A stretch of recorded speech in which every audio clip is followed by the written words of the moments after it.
Beralih ke informasi lainnya, realisasi anggaran di tahun 2022 lebih diprioritaskan untuk penanganan COVID-19 dan perbaikan ekonomi. Hal ini sesuai arahan Presiden RI dan sepenuhnya sudah disepakati bersama Pemko dan DPRD Kota Banjarmasin.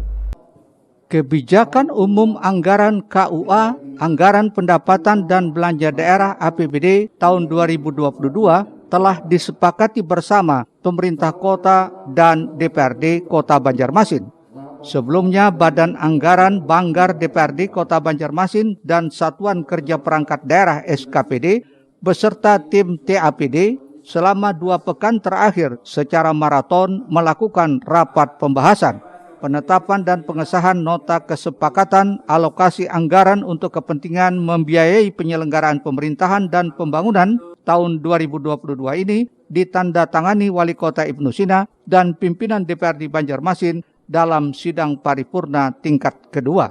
Dalam sidang paripurna dipimpin Ketua DPRD Hari Wijaya, disepakati belanja daerah mencapai 1,4 triliun dan pendapatan ditetapkan 1,7 triliun dengan perincian pendapatan asli daerah 378 miliar dan transfer pemerintah pusat baik DAK maupun alokasi penanganan COVID-19 1,09 triliun. Sedangkan dana pembiayaan mencapai 293 miliar.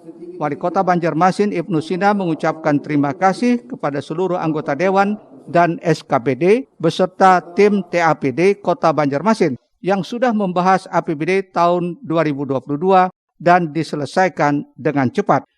Jadi kita tetap menyesuaikan, menyeimbangkan. COVID tetap kita tangani, tapi dampak sosial juga harus kita segera lakukan tindakan. Kemudian pemulihan ekonomi juga tetap harus dilakukan. Jadi mudah-mudahan stimulus dari belanja APBD ini bisa menaikkan angka pertumbuhan di Kota Banjarmasin khususnya. Karena kan secara teori itu APBD itu hanya memberikan kontribusi sekitar mungkin 10% lah dari kenaikan pertumbuhan ekonomi, sehingga geliat ekonomi juga tetap bisa dipertahankan. Jangan sampai kena pelet betul gitu, karena kita fokus ke COVID, kemudian ekonomi kita tidak bergerak lagi. Pada saat yang sama juga ketika ekonomi mulai jalan, prokes juga tetap.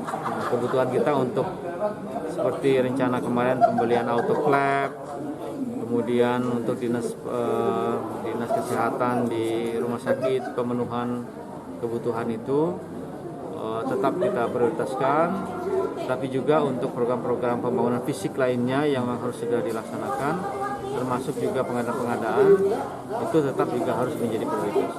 Ibnu Sina juga menyatakan realisasi anggaran di tahun 2022 lebih diprioritaskan untuk penanganan COVID-19 dan perbaikan ekonomi. Hal ini sesuai dengan arahan Presiden Republik Indonesia. Karenanya harus seimbang dan pihaknya tidak ingin hanya terfokus pada pembangunan saja, sementara hal yang paling penting saat ini terabaikan. Dan hal ini yang akan diakomodir dalam APBD 2022 mendatang. Risna, Banjar TV.